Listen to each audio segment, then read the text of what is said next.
অনেকেই মনে করে বাজে কোচিং স্টাফ কিংবা বাজে বোর্ড কর্মকর্তাদের কারণে বাংলাদেশ ক্রিকেট দিন দিন অধঃপতনের দিকে যাচ্ছে। আবার অনেকেই মনে করতেন সাবেক বোর্ড সভাপতি পাপনের অজ্ঞতার কারণেই ক্রিকেটেরই ধ্বংস, ফলে তাকে পরিবর্তন করে সর্বজনীন গৃহীত ও নন্দিত এবং সাবেক প্রধান নির্বাচক ফারুক আহমেদকে আনা হলো বোর্ড সভাপতি হিসেবে। কিন্তু তিনি আসার পরও ক্রিকেটের কোনো উন্নতি আসেনি, ফলে রদ উঠে প্রধান কোচ হাতুরু সিংহকে বাদ দিলেই এই অবস্থার উন্নতি হবে, তাই তাকেও বাদ দেওয়া হলো। কিন্তু অবস্থার কোনো উন্নতি হয়নি। এরপর আবার গুঞ্জন উঠে তামিম সাকিবের রেষারেষিতে বাংলাদেশ ক্রিকেট ধ্বংস হচ্ছে, ফলে তাদেরকেও বাদ দিয়ে বাজিয়ে দেখা হলো। কিন্তু অবস্থা আরো খারাপের দিকে গেল।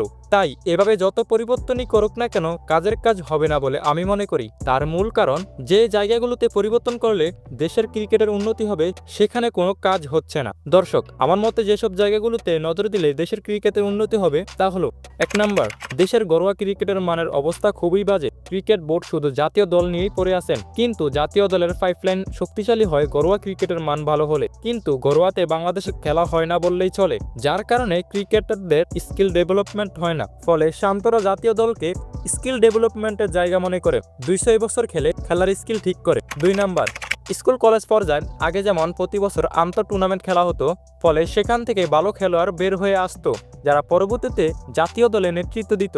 কিন্তু এই টুর্নামেন্টগুলো কম অনুষ্ঠিত হবার কারণে ভালো খেলোয়াড় তৈরি হচ্ছে না। 3 নাম্বার, ত্রুটিপূর্ণ নির্বাচন। এখানে খেলোয়াড় নির্বাচনের ত্রুটি দেখা যায়। জানা গেছে যে অনেক নির্বাচক টাকার বিনিময়ে খেলোয়াড় নির্বাচন করেন, এই গুঞ্জনও উঠে এসেছে। 4 নাম্বার, বাংলাদেশের কোনো খেলোয়াড় ইনজুরিতে পড়লে পরবর্তীতে তাকে প্রপার ট্রিটমেন্ট করা হয় না।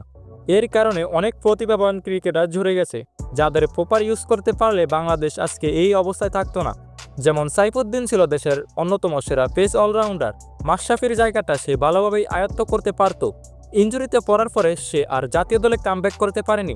5 নাম্বার, দ্বিপাক্ষিক সিরিজে বাংলাদেশের পিচগুলো স্লো উইকেটে বানানো হয়, যাতে শক্তিশালী দলগুলোর সাথে সহজে জিততে পারে। কিন্তু এটাই যে বাংলাদেশের খেলোয়াড়দের স্কিল নষ্ট করে দিচ্ছে, সেদিকে ক্রিকেট বোর্ডের কর্তাদের কোনো নজর নেই।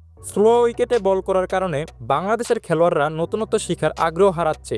যখন একটা বোলার হাফ বলি বল করে ভালো রেজাল্ট পাচ্ছে, ফলে তারা নতুনত্ব হারিয়ে ফেলছে। যেখানে মোস্তাফিজ মিরপুরের উইকেটে ভালো বল করলেও অন্য পিচে বেহাল দশা। অন্যদিকে ব্যাটাররা 20 থেকে 30 করলেই সন্তুষ্টির রেকর্ড তোলে, ফলে ইনিংস বড় করার আগ্রহ থাকে না। থাকলেও প্র্যাকটিসের অভাবে ইনিংস বড় করতে পারে না। দর্শক, আপনারাও কি আমার সাথে একমত? তা অবশ্যই কমেন্টে জানাবেন। আর চ্যানেলটা সাবস্ক্রাইব না করলে অবশ্যই সাবস্ক্রাইব করে দিবেন।